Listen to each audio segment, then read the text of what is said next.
ಯುವ ನಿಧಿ monthly self declaration ಕೊಡುವಾಗ ಎಲ್ಲಾ ವಿದ್ಯಾರ್ಥಿಗಳಿಗೆ ಒಂದು ಮೇಜರ್ ಪ್ರಾಬ್ಲಮ್ ಆಗಿದೆ. ಅದೇನಪ್ಪಾ ಅಂತಂದ್ರೆ ಯುವ ನಿಧಿ ಸೆಲ್ಫ್ ಡಿಕ್ಲರೇಷನ್ ಸಬ್ಮಿಟ್ ಮಾಡುವಾಗ ನಮ್ಮ ಆಧಾರ್ ಕಾರ್ಡ್ ನಂಬರ್ ನ ಎಂಟರ್ ಮಾಡ್ಕೊಂಡಾಗ ಅಲ್ಲಿ ಡಾಟಾ ಬಂದು ಫೆಚ್ ಆಗ್ತಾ ಇಲ್ಲ.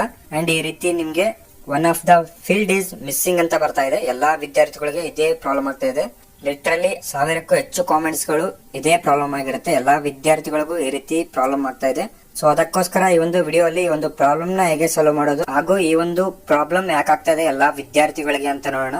ಓಕೆ, ಅದಕ್ಕಿಂತ ಮುಂಚೆ ನೀವೇನಾದ್ರೂ ನಮ್ಮ ಚಾನಲ್ ಗೆ ಹೊಸದಾಗಿ ವಿಸಿಟ್ ಮಾಡ್ತಾ ಇದ್ರೆ ಈ ಕೂಡಲೇ ಚಾನಲ್ ಗೆ ಸಬ್ಸ್ಕ್ರೈಬ್ ಆಗಿ ಹಾಗೂ ವಿಡಿಯೋಗೊಂದು ಲೈಕ್ ಮಾಡಿ. ಮತ್ತು ನಮ್ಮ ಟೆಲಿಗ್ರಾಮ್ ಚಾನಲ್ ಗೆ ಏನಾದ್ರು ಜಾಯ್ನ್ ಆಗಿಲ್ಲ ಅಂದ್ರೆ ಡಿಸ್ಕ್ರಿಪ್ಷನ್ ಅಲ್ಲಿ ಟೆಲಿಗ್ರಾಮ್ ಚಾನಲ್ ಲಿಂಕ್ ಇರುತ್ತೆ. ಒಂದು ಲಿಂಕ್ ಮೇಲೆ ನೀವು ಕ್ಲಿಕ್ ಮಾಡಿಕೊಂಡು ಟೆಲಿಗ್ರಾಮ್ ಚಾನಲ್ ಗೆ ಜಾಯ್ನ್ ಆಗಬೇಕಾಗುತ್ತೆ. ಓಕೆ, ಬನ್ನಿ ಫ್ರೆಂಡ್ಸ್, ಆ ವಿಡಿಯೋನ ಶುರು ಮಾಡೋಣ.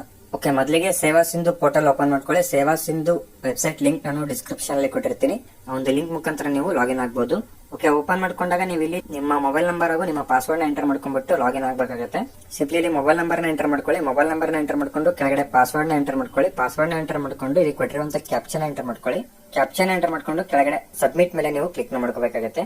ಓಕೆ, ಸಬ್ಮಿಟ್ ಮೇಲೆ ನೀವು ಕ್ಲಿಕ್ ಮಾಡ್ಕೊಂಡಾಗ ಈ ರೀತಿ ಪೇಜ್ ನಿಮಗೆ ಓಪನ್ ಆಗುತ್ತೆ. ಇಲ್ಲಿ 3 ಡಾಟ್ಸ್ ಮೇಲೆ ಕ್ಲಿಕ್ ಮಾಡ್ಕೊಂಡು ಅಪ್ಲೈ ಫಾರ್ ಸರ್ವಿಸಸ್ ಅಂತ ಇದೆಯಲ್ಲ ಒಂದು ಆಪ್ಷನ್ ಮೇಲೆ ನೀವು ಕ್ಲಿಕ್ ಮಾಡ್ಕೊಳ್ಳಿ. ಕ್ಲಿಕ್ ಮಾಡ್ಕೊಂಡಾಗ ಇಲ್ಲಿ ವ್ಯೂ ಆಲ್ ಅವೈಲೇಬಲ್ ಸರ್ವಿಸಸ್ ಅಂತ ಇದೆಯಲ್ಲ ಈ ಒಂದು ಆಪ್ಷನ್ ಮೇಲೆ ನೀವು ಕ್ಲಿಕ್ ಮಾಡ್ಕೊಳ್ಳಿ. ಕ್ಲಿಕ್ ಮಾಡ್ಕೊಂಡಾಗ ನಿಮಗೆ ಈ ರೀತಿ ಪೇಜ್ ಓಪನ್ ಆಗುತ್ತೆ. ಇಲ್ಲಿ ಸರ್ಚ್ ಅಂತ ಇದೆಯಲ್ಲ ನೀವು ಇಲ್ಲಿ ಯುವ ನಿಧಿ ಅಂತ ಸರ್ಚ್ ಮಾಡಬೇಕಾಗುತ್ತೆ. ಸಿಂಪ್ಲಿ ಯುವ ನಿಧಿ ಅಂತ ಸರ್ಚ್ ಮಾಡ್ಕೊಂಡಾಗ ನಿಮಗೆ ಇಲ್ಲಿ 3 ಲಿಂಕ್ ಗಳಲ್ಲಿ ಶೋ ಆಗುತ್ತೆ. ಮೊದಲನೇದು ಬಂದ್ಬಿಟ್ಟು ನೀವೇನಾದ್ರೂ ಇನ್ನೂ ಯುವ ನಿಧಿ ಸ್ಕೀಮ್ ಗೆ ಅಪ್ಲೈ ಮಾಡಿಲ್ಲ ಅಂದ್ರೆ ಒಂದು ಲಿಂಕ್ ಮುಖಾಂತರ ನೀವು ಯುವ ನಿಧಿ ಸ್ಕೀಮ್ ಗೆ ಅಪ್ಲೈ ಮಾಡಬಹುದು. ಹಾಗೂ 2ನೇ ಲಿಂಕ್ ಬಂದ್ಬಿಟ್ಟು ನಿಮ್ಮ ಯುವ ನಿಧಿಯ ಸ್ಟೇಟಸ್ ನ ನೀವು ಇಲ್ಲಿ ಚೆಕ್ ಮಾಡಬಹುದು. ಹಾಗೂ 3ನೇ ಲಿಂಕ್ ಬಂದ್ಬಿಟ್ಟು ನೀವು ಮಂತ್ಲಿ ಸೆಲ್ಫ್ ಡಿಕ್ಲರೇಷನ್ ಕೊಡಬೇಕಾದಂತ ಲಿಂಕ್ ಆಗಿರುತ್ತೆ. ನಾವು ಮಂತ್ಲಿ ಸೆಲ್ಫ್ ಡಿಕ್ಲರೇಷನ್ ಕೊಡುವಾಗ ನಮ್ಮ ಡಾಟಾ ಬಂದು ಯಾಕೆ ಫೆಚ್ ಆಗ್ತಾ ಇಲ್ಲ ಅಂತ ನಾನು ಇಲ್ಲಿ ಒಂದು ಲಿಂಕ್ ಮೇಲೆ ಕ್ಲಿಕ್ ಮಾಡ್ಕೊಂಡು ವಿತ್ ಪ್ರೂಫ್ ನಿಮಗೆ ಈ ಒಂದು ಡಾಟಾ ಯಾಕೆ ಫೆಚ್ ಆಗ್ತಾ ಇಲ್ಲ ಅಂತ ತೋರಿಸ್ತಾ ಇದ್ದೀನಿ. ಓಕೆ, ಒಂದು ಲಿಂಕ್ ಮೇಲೆ ನೀವು ಕ್ಲಿಕ್ ಮಾಡ್ಕೊಳ್ಳಿ.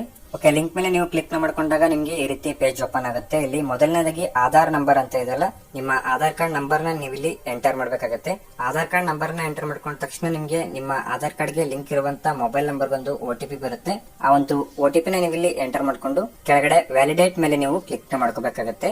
ಓಕೆ, ವ್ಯಾಲಿಡೇಟ್ ಮೇಲೆ ನೀವು ಕ್ಲಿಕ್ ಮಾಡ್ತಾ ಇದ್ದಂಗೆ ನಿಮ್ಮ ಡಾಟಾ ಬಂದು ಇಲ್ಲಿ ಆಟೋಮೆಟಿಕ್ ಆಗಿ ಫೆಚ್ ಆಗ್ಬೇಕು. ಇದು ಆಟೋಮೆಟಿಕ್ ಆಗಿ ನಿಮ್ಮ ಡಾಟಾ ಬಂದು ಫೆಚ್ ಆಗ್ತಾ ಇಲ್ಲ ಇಲ್ಲಿ. ಸೊ ಅದರಿಂದ ನಿಮ್ಮ ಯುವ ನಿಧಿ ಅಪ್ಲಿಕೇಶನ್ ಅಲ್ಲಿ ಪ್ರಾಬ್ಲಮ್ ಏನಾಗಿದೆ ಅಂತ ಅಂದ್ರೆ ನಿಮ್ಗೆ ಇಲ್ಲಿ ಡಾಟಾ ಫೆಚ್ ಆಗಿಲ್ಲ ಅಂದ್ರೆ ನಿಮ್ಮ ಅಪ್ಲಿಕೇಶನ್ ಬಂದು ವೆರಿಫೈ ಆಗಿರಲ್ಲ. ಅಂಡ್ ನಮ್ಮ ಅಪ್ಲಿಕೇಶನ್ ಬಂದು ವೆರಿಫೈ ಆಗಿದೆಯಾ ಅಥವಾ ಇಲ್ಲ ಅಂತ ಚೆಕ್ ಮಾಡೋದಕ್ಕೆ ನೀವು ನಿಮ್ಮ ಯುವ ನಿಧಿ ಸ್ಟೇಟಸ್ ನ ಚೆಕ್ ಮಾಡಬೇಕಾಗುತ್ತೆ. ಸಿಂಪ್ಲಿ ಇಲ್ಲಿ ನೀವು ಬ್ಯಾಕ್ ಬರ್ಬೇಕಾಗುತ್ತೆ. ಓಕೆ, ಇಲ್ಲಿ ನಿಮ್ಮ ಯುವ ನಿಧಿ ಅಪ್ಲಿಕೇಶನ್ ಸ್ಟೇಟಸ್ ನ ಚೆಕ್ ಮಾಡೋದಕ್ಕೆ ನೀವು ಇಲ್ಲಿ ಸೆಕೆಂಡ್ ಲಿಂಕ್ ನ ನೀವು ಕ್ಲಿಕ್ ಮಾಡ್ಕೋಬೇಕಾಗುತ್ತೆ. ಓಕೆ, ಲಿಂಕ್ ಮೇಲೆ ನೀವು ಕ್ಲಿಕ್ ಮಾಡ್ಕೊಂಡಾಗ ಈ ರೀತಿ ಪೇಜ್ ನಿಮಗೆ ಓಪನ್ ಆಗುತ್ತೆ. ಸಿಂಪ್ಲಿ ಇಲ್ಲಿ ನಿಮ್ಮ ಯುವ ನಿಧಿ ರಿಜಿಸ್ಟ್ರೇಷನ್ ಅಪ್ಲಿಕೇಶನ್ ನಂಬರ್ ಅಂತ ಇದೆಯಲ್ಲ ನಿಮ್ಮ ಯುವ ನಿಧಿಯ ರೆಫರೆನ್ಸ್ ನಂಬರ್ ನ ನೀವು ಇಲ್ಲಿ ಎಂಟರ್ ಮಾಡ್ಕೊಳ್ಳಿ. ಎಂಟರ್ ಮಾಡ್ಕೊಂಡು click here to get payment details ಅಂತ ಇದೆಯಲ್ಲ ಈ ಒಂದು ಆಪ್ಷನ್ ಮೇಲೆ ನೀವು ಕ್ಲಿಕ್ ಮಾಡ್ಕೊಂಡಾಗ ನಿಮ್ಮ ಪೇಮೆಂಟ್ ಡೀಟೇಲ್ಸ್ ಇಲ್ಲಿ ಶೋ ಆಗುತ್ತೆ. ಅಂಡ್ ಸಿಂಪ್ಲಿ ಇಲ್ಲಿ ಲಾಸ್ಟ್ ಅಲ್ಲಿ ನೋಡಬಹುದು ಫ್ರೆಂಡ್ಸ್, ಇಲ್ಲಿ DEO ಪೆಂಡಿಂಗ್ ಅಂತ ಇದೆ. ನಿಮ್ಮ ಯುವ ನಿಧಿಯ ಅಪ್ಲಿಕೇಶನ್ ಬಂದು ನಿಮ್ಮ ಡಿಸ್ಟಿಕ್ ಇಂದ ವೆರಿಫೈ ಆಗಿರಲ್ಲ. ಫಸ್ಟ್ ನೀವು ನಿಮ್ಮ ಯುವ ನಿಧಿಯ ಅಪ್ಲಿಕೇಶನ್ ನ DEO ಆಫೀಸರ್ ಮೂಲಕ ನೀವು ವೆರಿಫೈ ಮಾಡಬೇಕಾಗುತ್ತೆ. ನೀವು ಸ್ವತಃ ನಿಮ್ಮ ಡಿಸ್ಟಿಕ್ ಗೆ ಭೇಟಿ ನೀಡಿ ನಿಮ್ಮ ಅಪ್ಲಿಕೇಶನ್ ನ ನೀವು ವೆರಿಫೈ ಮಾಡಬೇಕಾಗುತ್ತೆ. ಅಥವಾ ನೀವು ಗ್ರಾಮವನ್ನಾಗಿರ್ಬೋದು, ಕರ್ನಾಟಕ ಒನ್ ಸೆಂಟರ್ ಇರ್ಬೋದು, ಈ ಒಂದು ಸೆಂಟರ್ ಗಳಿಗೆ ಭೇಟಿ ನೀಡಿ ನೀವು ಇದನ್ನ ಅವ್ರ ಕಡೆಯಿಂದ ವೆರಿಫೈ ಕೂಡ ಮಾಡಬಹುದು.